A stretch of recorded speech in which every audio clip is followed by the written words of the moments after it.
Hello and welcome to Synity's first ever global virtual summit.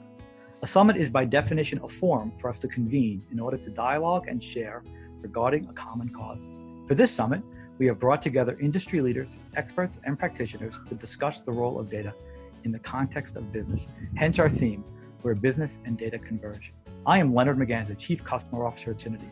At Synity, we solve complex data challenges in order to keep supply chains running, improve cash liquidity or margins, meet compliance demands, and more. We are pleased to showcase a group of industry and business leaders from Unilever, SAP, Senzing, and some of our own Synity experts to share and exchange their insights on data transformations, CDO perspectives, context computing, data management, why purpose matters, and even roundtables where you can help set the agenda. Our last session for the day is a live moderated session with some of our experts around the world, from the US, Australia, South Africa, New Zealand, and Singapore. All of our panelists are practicing data experts and consultants and have extensive hands-on experience in businesses and public organizations through their digital business transformation, where business and data converge, the theme for our virtual summit. Their expertise span across industries including, but not limited to, manufacturing and distribution, life sciences, regulated industries, retail, and a wide spectrum of business outcomes, navigating business processes such as supply chain, procure to pay, order to cash, HCM, PLM, and others. Be sure to use the chat feature on the bottom of your screen to submit your questions and exchange ideas and insights. Enjoy your interactive session, and thank you once again for joining our virtual summit. Hello, and thank you for joining us today. My name is Frankie Steele, and I'm the VP of Sales in Australia and New Zealand for Synity. I'm very pleased to be moderating this session today.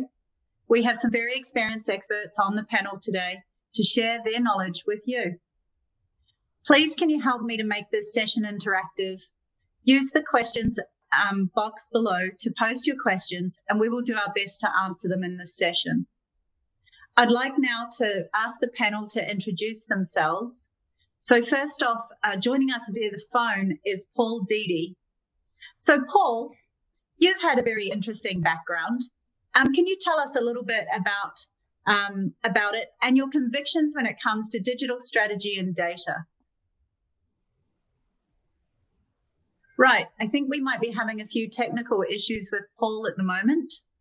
So I will flick on to Rohit. Rohit, please can you introduce yourself and share your areas of expertise? Sure, Frankie. Hello, everyone. I'm Rohit Vattipalli, Senior Consultant at Synity, based in Singapore. I specialize in information governance and have experience working with clients from both governments and corporate entities in helping them manage data as an enterprise asset and for helping them leverage data for informed decision making. My personal favorite topic, though, is in actually managing change after the implementation of information governance initiatives to ensure a successful high rate of adoption. And also another area of particular interest to me, and the area which I follow very closely, is on the role of data and data governance in public policy and macroeconomics. Over to you, Frankie. Excellent, thanks, Rohit. And I'm sure we'll get a lot of questions today around the change management aspects, as I know that's a real challenge for some of our clients. Johan, where are you joining us from today? And can you tell the audience, please, a little bit about you? Thanks, Frankie. So, hi, guys. My name is Johan. I'm joining today from South Africa. I'm actually stuck here at the moment with no flights back to Singapore. But a little bit more about myself. I joined the South African National Defence Force as a software tester straight out of varsity, and worked on very interesting projects back in the day where we helped our customers, being the Navy, with tactical command and control systems. And very important piece of my work back then was to ensure that the hexadecimal data pieces that we send across HF radios are actually correct for the symbols that gets displayed on the tactical command and control systems. And right then, I also understood the importance of having the correct data and the after effect of downstream problems if you do not send the correct data. And in fact, we actually had people's lives at stake in our exercises of testing that software. So straight from there, I had an interest in data and the importance of data in systems and enterprise-wide cross-harmonization of data as well. And since then, I've been in data-related projects. I joined an implementation consulting firm in South Africa. And since then, I've been in data-related projects all the way till I joined Synity about 3 years ago. And together with Synity, we've helped customers in multiple verticals to manage their data as a strategic asset, and it stretches across all of the Dimbok knowledge areas in terms of data architecture, data quality, reference and master data, and obviously linking all of that back into transformational journeys as well. So I'm happy to join today and share some insights in what we've gained so far in the region. Wow, I love that. Using data to actually save lives. I think that's fantastic. We will try again to reconnect with Paul. Again, Paul, can you just give us a bit of understanding about your diverse background and your thoughts when it comes to digital strategy and data? Sure, Frankie. Can you hear me clearly now? Yes, we can hear you. Can you speak up a bit, please? Sure, no problem. Is that a little bit better? Yes. Great. Listen, and apologies for the technical issues and me connecting, but my relationship and with Synity actually goes back quite a while, and back office prior to Synity. And so while I'm a relatively new member to the Synity team leading delivery here in ANZ, my relationship with back office and Synity as a customer and as a partner goes back probably 10 to 12 years. And in my days as a customer with Rio Tinto, back office and Synity were a key enabler for us, both from a platform point of view and from a data strategy perspective. And in my days with EY and with SAP, they were a key partner for us in many transformation programs. And so when I look at data today and being a member of the Synity team, what excites me is the history and the experience that Synity have had as a data migration and platform partner, but the drive that the organization has to now have data as more of a strategic asset, and the role that we can play with our customers to have data as a topic that we talk about upfront when we talk about transformation, as opposed to it being more of a migration topic through the life cycle of transformation. So my principles and drivers for data, Frankie, are very much driven on data being an upfront conversation, that we use it to measure the maturity and the readiness of a business to achieve the transformational outcomes. And probably more importantly, post-migration of the data, we use it as a barometer to understand and assess the success of the transformation post the technical deployment.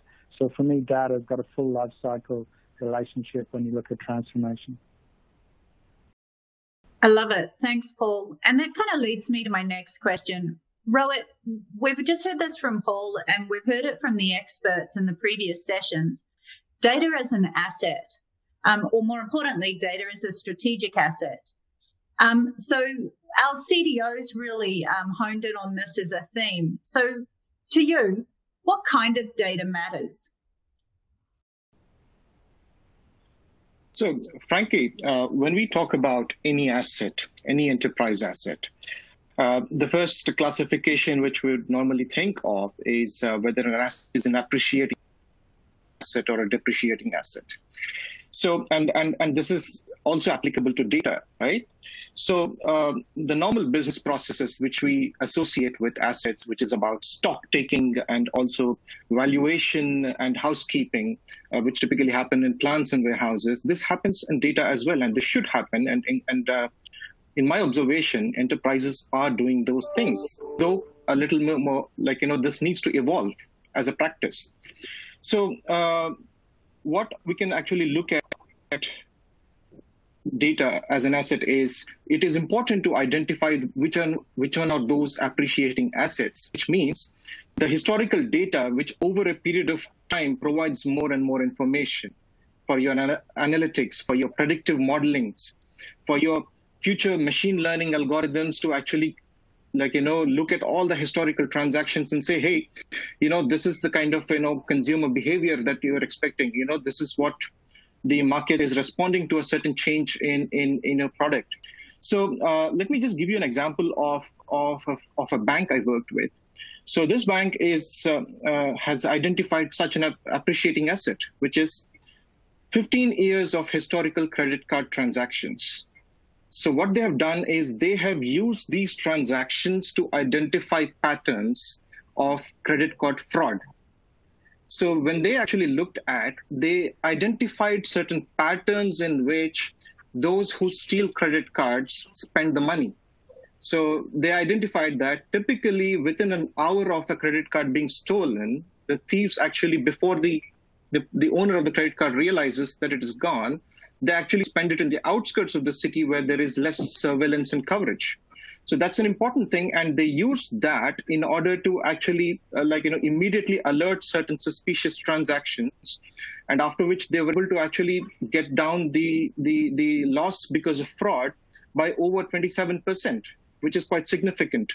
So that is the kind of data which really matters to enterprise. So it is important that enterprises actually take a careful look at all the data that is available. And especially in these days, there's so much of data that is coming in through mobile devices, the IoTs and the marketing channels, or online web, click-streamed data. So it's important that you identify the one which is really appreciating in nature, while also paying attention to the depreciating asset, the depreciating data asset, and make sure that you could do the archival on time, so that the processing power of your systems is actually optimized for the most important data assets. That's a really great example. Thanks for that. Yeah, amazing to see the impact on fraud, and I'm sure 27% was a lot of dollars, right? So Johan, Can I ask you, I've heard the declaration, 20% of data drives 80% of the business. How has that evidenced itself in some of the data programs that you have led? Frankie, the 80-20 rule for me is actually a very important principle that can be applied beyond data. I think in general, it's the Pareto principle to say that 80% of results is usually driven by 20% of the effort. And what you can do is you can look at it from different dimensions in the data space. For example, if you just think about how you want to manage data as a strategic asset, to start with, in large organizations, they might have hundreds of systems. And you do not necessarily see every system as being critical for the business to survive. So when you need to apply formal processes to govern your data, you really need to look at the first systems that's really automation, and then within each one of those systems, there are certain data sets that's more important than others.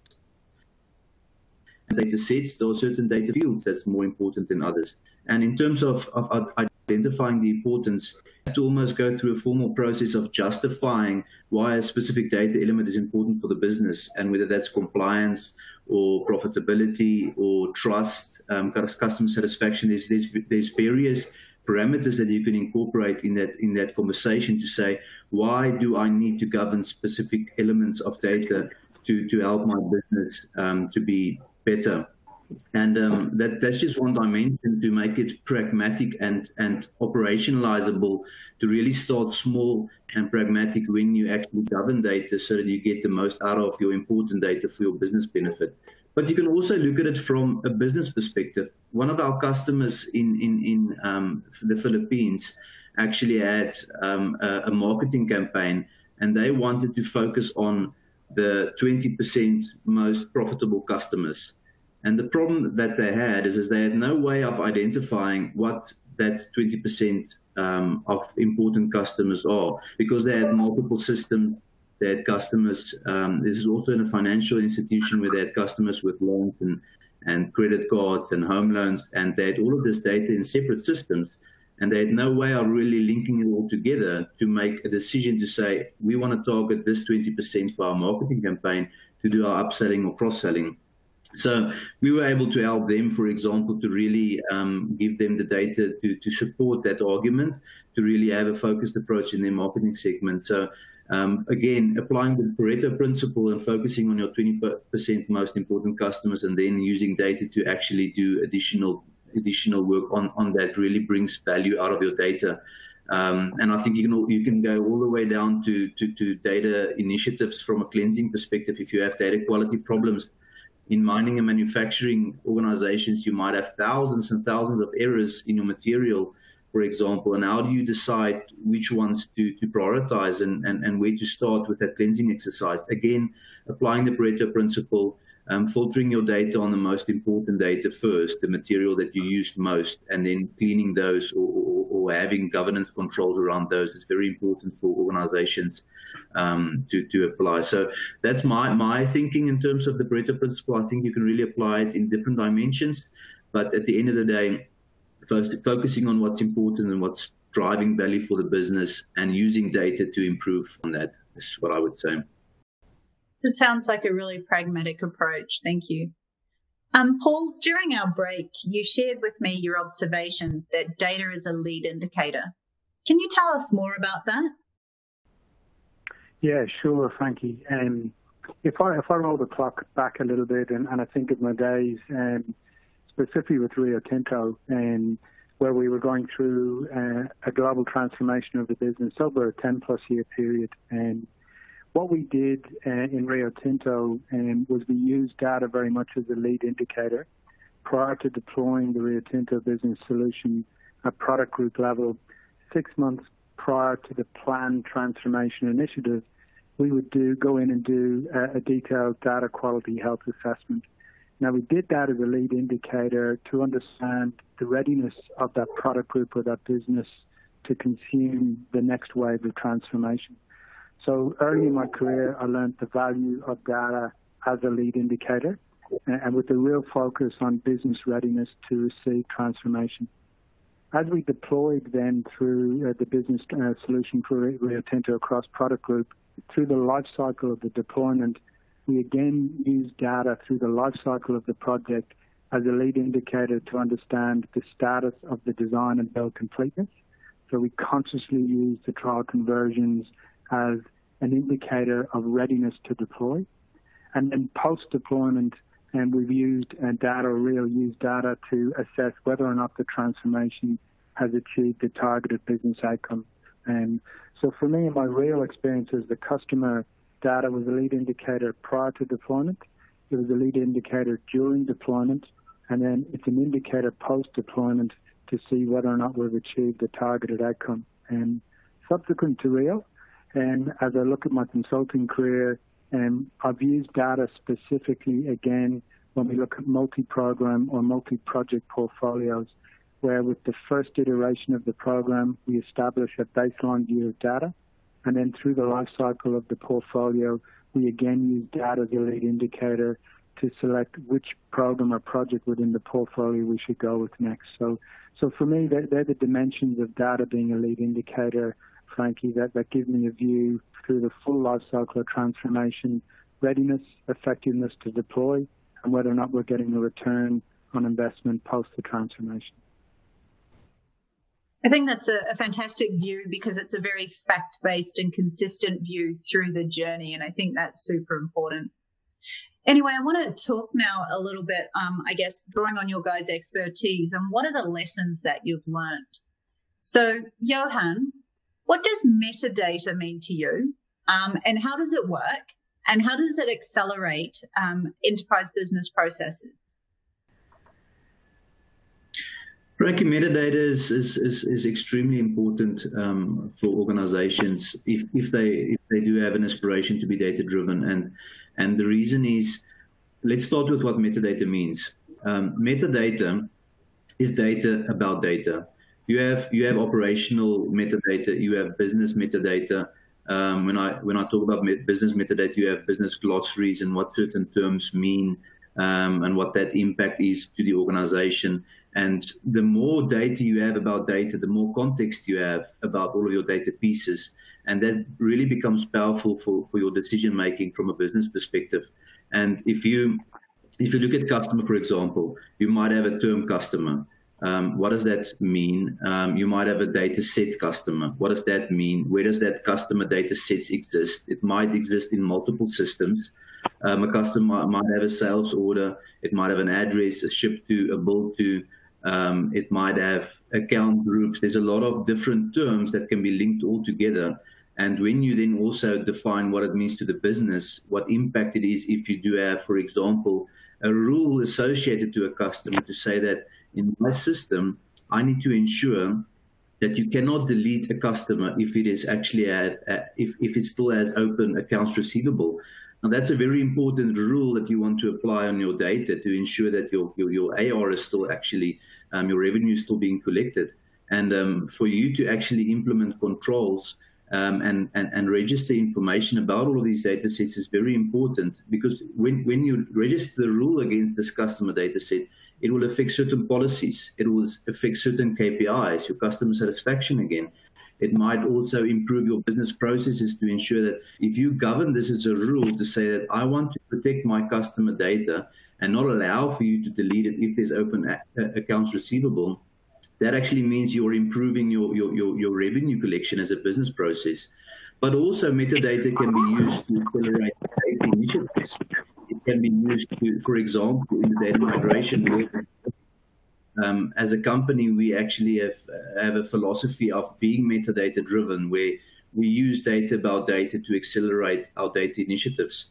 To give you an example, if you move from one legacy system to another target system, you want to be able to compare the metadata of your source system and of your target system and leverage automation and intelligent software to auto-generate mappings and rules to ensure that you actually do migrate the data appropriately to your target system. And in fact, one of our solutions that Synity has is actually have a metadata-driven approach to generate thousands of validation checks to ensure you simulate your data set against that target metadata model to ensure that whatever data you move across is actually in check. So a metadata-driven approach is really important for any organization, and the power that you have of context to data is something that you cannot put a value against. It's invaluable, especially if you have to adapt in times like today, where you need to have data about data. If you think about supply chain and inventory management and stock not moving, you need to understand, if you identify stock that's stuck, you need to identify what that stock is. What does it mean for the company? Can we get rid of it? Should we move it? Should we not? What's the decision making that goes with that? And if you actually register all of your metadata appropriately for all of your different pieces of your puzzle, you'll be in a position to make important decisions that will affect your business. So from my perspective, metadata is the way that every organization should look at their data strategies going forward to ensure that they bring all of these pieces together for the much needed context. Thank you. That was very insightful. So Paul, you mentioned that you used to be a Synity customer, and now you're Australia and New Zealand's Director of Consulting and my partner in crime. What are the key lessons that you can teach others, given that you've sat on both sides of the fence? Yeah, Frankie, I suppose probably for me, I can be the voice of the customer within Synity from an ANZ and from a regional point of view, from a delivery perspective. So if I lead with that view, the fact that I've sat on both sides of the fence and the voice of the customer is an important dimension. And when I look at data specifically, and specifically being a customer of Back Office Synity and a delivery partner with Back Office Synity in my SAP and EY days, and understanding that data is an asset, and it's an asset and probably the only one of the key variables when you go into an organization to deploy, the one variable that they bring to the table is their data. Largely today, there's quite a common or generic technology or solution footprint. So what an organization brings as a differentiator tends to be the data element. So understanding that data is a differentiator and understanding that data is an asset. When I look at my role within Synity from a consulting point of view, it's to help our customers understand data as an asset understand how to make it a differentiator for them within their business and within their market. And then through our tool set and solutions, ensure that they get a maximum return from that data as an asset. And they get the opportunity to use it to really differentiate themselves within their industry sector or within their market. That's my focus coming into the consulting leadership role at Synity. Excellent. And I know we've started some of these conversations already, so look forward to them continuing. Rohit, can you bring to life for us, when it comes to driving and delivering data value, what's your experience been? Well, in my experience, I've been a witness to a very drastic transition across the world where the business decisions are taken based on individual memory to business decisions being taken based on organizational memory. And data forms a very integral part of organizational memory. So any enterprise which does not manage data as an asset over a period of time will suffer from organizational memory loss. And this organizational memory loss actually results in decisions that are not very well informed in nature. So enterprises lose that particular competitive edge which is supposed to be there. And I personally, when I look at data, I would actually relate, and I would always ask myself, what if data were a person? What if data were an individual? I would look at the personality of that individual as someone who is an extrovert, who speaks a lot, but is very verbose in nature. So it is important that actually organizations keep all their eyes and ears open to what this data person or data individual is actually telling them. And another important thing is, just like personalities have context behind them, data has a context. And then when you add that particular context to the data, it actually becomes valuable information. So something that your data interprets today based on certain parameters may not necessarily be the same, say, 5 years down the lane, which means the usage pattern, say, of certain like Nokia phones 10 years ago may not necessarily be applicable today. So the market is changing, the dynamics are changing, the consumer behavior is changing, and so should the way we interpret data. Another important aspect I have noticed is that we are slowly moving away from statistical modeling, the business data, because in the days when data was not really that easily available, businesses actually looked at engaging statisticians to get sample data from the markets in order to analyze that sample data. And usually the sample data sizes would never be more than a few thousand. So to draw their own interpretations. So statistics is always open to assumptions and interpretations. However, data is not. Data, when you manage it properly and when it is properly groomed as a personality, it speaks loud and clear. And like, organizations can ignore it at their own peril. So having said that, data is something, as again, linking back to what Johan just said, right? Enterprise managing data as an asset. And he spoke also about metadata and how important it is.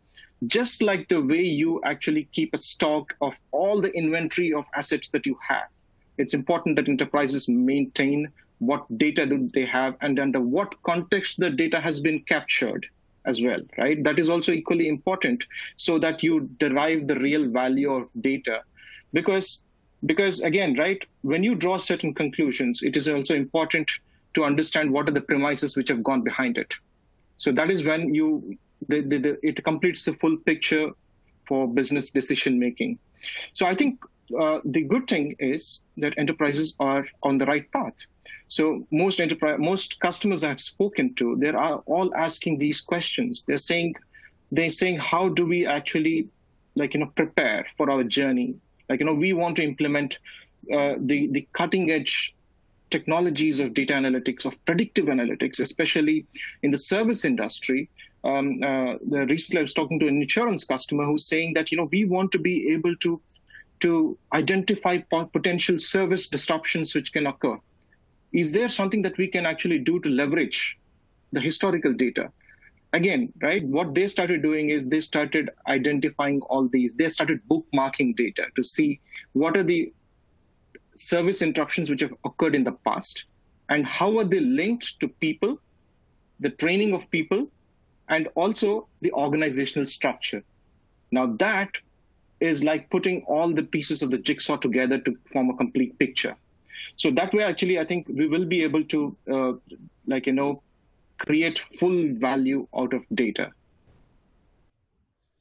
I think that's super important, the whole picture piece. I think that's a really good analogy. Thanks very much, Rohit. I also think you described me as data, but that's okay. Just one question, because we're kind of running out of time. So one last question before we go. And Rohit, I'll direct this to you. It's kind of topical right now with COVID-19. Business continuity is really important. We're seeing massive disruption in businesses today. How are you seeing customers and clients tackle that? Well, it's an important question. I think this is on everyone's mind. These days, everyone is asking this question to see what are the lessons that we can learn from this crisis. The good thing is, humankind has always been learning lessons from each and every crisis, whether it is the Asian financial crisis or the 2009 crisis. So these things have actually changed the way actually the financial institutions respond to credit risk or manage their credit risk. But this time around, the COVID crisis is creating a much larger disruption. And the first major impact it is going to create is on supply chain. So the way we look at it is, now there is a lot of talk. Governments are talking about it. Enterprises are talking about it, because this crisis has demolished any sort of a separation that lies between governments and enterprise. It actually talks about global responses to anything and a global visibility. So while we might, in the short term, see the supply chains actually moving away from a point-to-point delivery model to a hub-and-spoke model, what we will witness is a globalization of data. So the kind of perceptions that people today have about data privacy, about data sovereignty, is actually going to change. And what it is going to replace in terms of policies or in terms of business strategies is to see what sort of a data we can have to kind of get visibility. Because let me just give you an example. What is it, if you actually take we now have some kind of a benefit of hindsight on what we could have done better to manage the COVID crisis.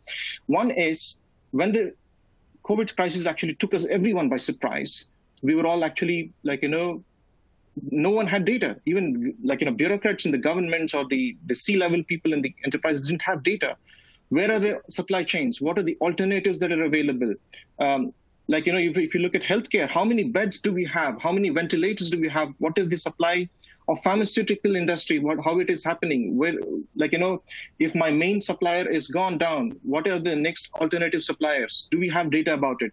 So everyone was completely took off guard, and they were scrambling for data everywhere. I think this is what is going to change. Just very recently, OECD also actually published a paper which says that I think there is a much larger necessity for not just governments, but enterprises across the globe to actually start sharing data between themselves. Now, it's a different thing for policymakers to look at what data is shared and how much it is shared and who has access to it. That's a completely from a policy standpoint. But what it is going to change the way we information management professionals look at it is, are enterprises ready for this change that is happening? And it is happening very soon. Because another major change in manufacturing, if you look at it, the way just-in-time manufacturing used to happen is going to change. Because now companies, though it is going to be expensive, will look at having supplies, accounting for any disruptions. So the just-in-time is not going to work anymore. So with that kind of a thing, are really enterprises ready for such things? There is another change, diversification of supply chain. If your supply chain is diversified, are there uniform standards of data that you can actually use to exchange? So we will slowly be actually arriving at a stage where there will be protocols established for data sharing between enterprises, between within countries, and also between countries as well. And similarly, the pharma and healthcare sector, at least from a top government perspective, governments are looking at having real-time access to data of how the hospitals are doing, what is the capacity, what is the utilization, and secondly, even the patient health-related data. Are there any particular spikes of a certain unique disease which is actually happening in any certain locality? Can we do something to actually respond to such things? I think this is what is going to drive our future. And also, I think this is the kind of a biggest lesson that it has actually, this crisis has taught the entire world. And in fact, the recent conversation, which is also happening between the business leaders of the G20 nations, is that there should be more